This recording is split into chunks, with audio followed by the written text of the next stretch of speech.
Hi everyone, in this video I'm going to be giving you an in-depth guide on how to paint a PS4 controller. So the first thing you're going to want to do is take your controller apart, and there are 4 Phillips head screws located on the back of the controller. I like to keep mine in a little baggie or stuck to a magnet so I don't lose them. You'll want to squeeze the sides of the front face of the controller and then pry it away from the back very carefully, and don't pull too hard because there's a ribbon cable right here. You can use the blue tab on the ribbon cable to disconnect it from the motherboard.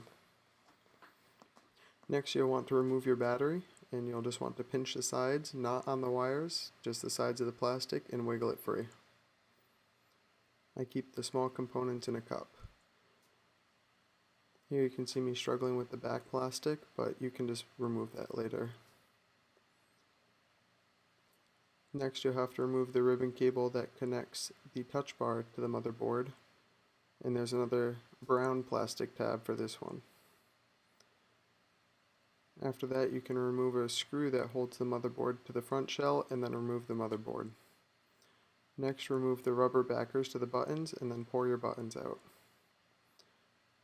And then finally remove your touch bar. If you're going to be painting your back shell, you're going to want to remove the top white plastic piece, the clear plastic piece, and then the small board that's electrical tape and screwed to the bottom of the controller. For safekeeping, I like to just screw that screw back into place.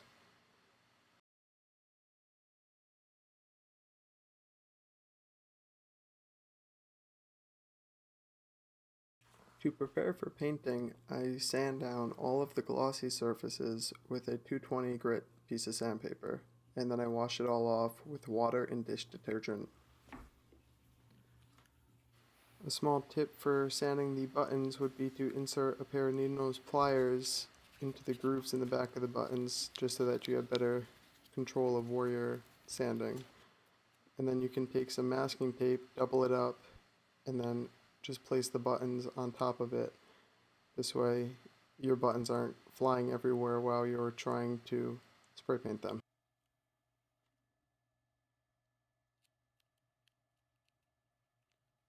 Next you'll want to prime the surfaces that are getting painted. So you can see I spray off to the side to remove any clogs of the nozzle that might lead to drips on the piece that you're working on. And you'll see that I'm moving my pieces around so that I get coating on all of the surfaces instead of trying to hit them all in one spray.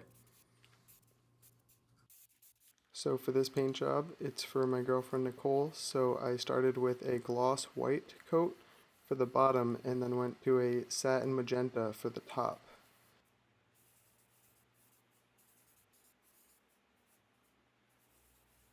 So here you can see that there are a couple bumps and a small bit of orange peel on the back of the controller.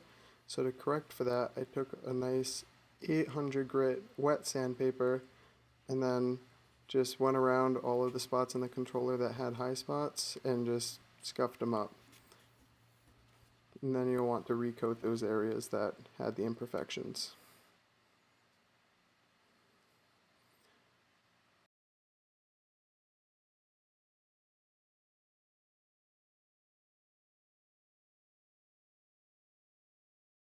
So once you're satisfied with how all of the paint coating looks, you can move on to clear coat.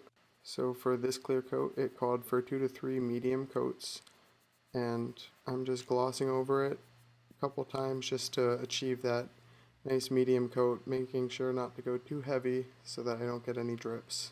For the top, I used a matte clear because the satin finish would have been defeated if I had used the glossy clear. After letting the clear coat dry for 5 to 7 days, you can then reassemble your controller.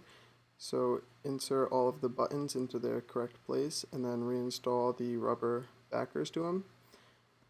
Then you can put your touchpad in and then go to the back side of the controller, install the board, and then the clear part, and then the white piece.